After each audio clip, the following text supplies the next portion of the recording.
wants to get to. Do you want to know about the business model where timing market cycles perfectly makes you rich while everyone else goes broke?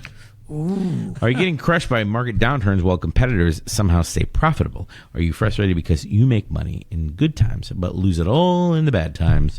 Well, then you might be betting on meme stocks. That's what you might be doing right now. So everyone has the same cycles in business, like the ups and downs, right? But what if you understood the industry cycles and positioned yourself to profit in upturns and keep even in downturns? Well, that's what the cycle business model is all about.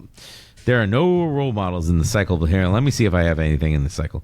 You're not going to like any of my examples in the cycle business market. I can think of one. Okay. So if you're a financial broker, that is not a fiduciary, by the way. No. Fees, the market went down, I'm sorry, but you have to pay my fees. The market went up, you got to still pay my fees. They do very well. So is this going to be the predatory market segment business plan right now? Is this the scamming old people using AI business plan? Because that's what it's going to sound like. There's no role models here. If you're looking for a business plan that's like, I could have a good night's sleep at the end of the day. Because I'm gonna tell you right now, the cycle business models are all of the private equity, global management firms, like you were talking about, the what are they called? The asset management, the ones that own the big, what are they called? The mutual fund owners that extract a fee, whether it makes money or lose money, they're extracting that fee every month.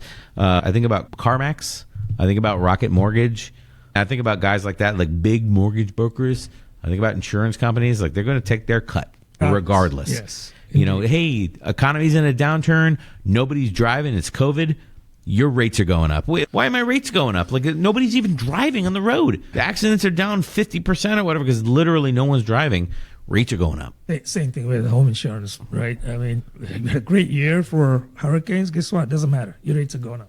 And they blame inflation or something. That's right. The wind went the wrong way or whatever. Ooh. The strengths of this model, if you are Ebenezer Scrooge, let me put it that way because I beeped out and edited out what I said earlier in the podcast, are massive. I mean, the timing advantage of understanding the cycles and stick with mortgage companies, for example. When rates go up, and if you're a real estate investor, for example, when the rates go up and all the sales slow down, when people's homes are on the market for a long time and prices start coming down, what a great time.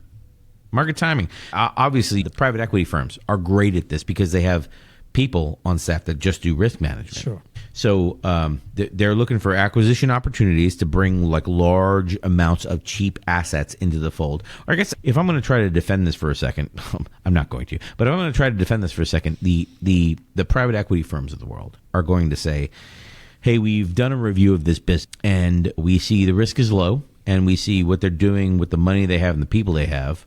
If they had more money or more opportunity, or if they were joined with us or whatever, with more opportunity in the market, they could be doing a lot more business. That's the way they'll look at it. So they'll say like this company is basically like underutilized, understaffed, undermonetized, company has a high upside. Something like that. There's a term for it I can't remember right now. And the VC guys are the same way. This company easily could be bringing in X-fold percentage over whatever profits, and that's what they'll look at. It's not exactly the same as the way I pitched it of like you want to build a company that breaks even when the market is terrible and makes a profit while the market is good, where your competitors in the same industry are losing when the market is down and struggling even when the market's up. That's how to pull ahead of your competition.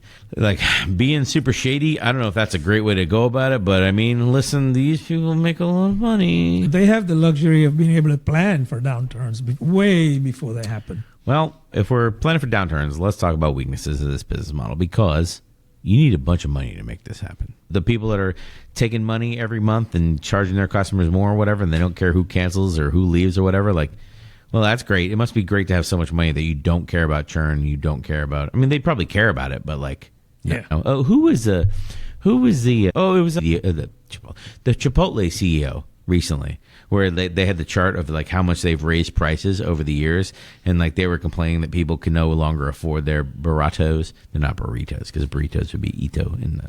Anyway, that's a Spanish joke for everyone that listens to podcast number 1, by the way. But yeah, you need capital. You need a massive amount of capital to be able to keep smashing your customers down, and also like the timing. I mean, you can miss with this timing. You can. You just can't miss by a lot. Those bad events when they happen, black swans. Right. Yeah, if you diversify enough, you should be able to weather those storms, right? Yeah. And then obviously you're going to get hit by market volatility just like everyone else. It's just there's like a psychological game going on, which I say psychological, or what I really mean is there's like a business risk management game, and just a lot of people that I've not worked for enough evil private equity firms that like have calculations and like actuaries to measure that risk. Yeah. But most businesses don't. They don't. I mean, they're like they got a thumb in the air figuring out which way the wind blows, measuring risk. They're not doing it with numbers, I want to lump in health insurance companies and pharmaceuticals. Oh, into that's a good one.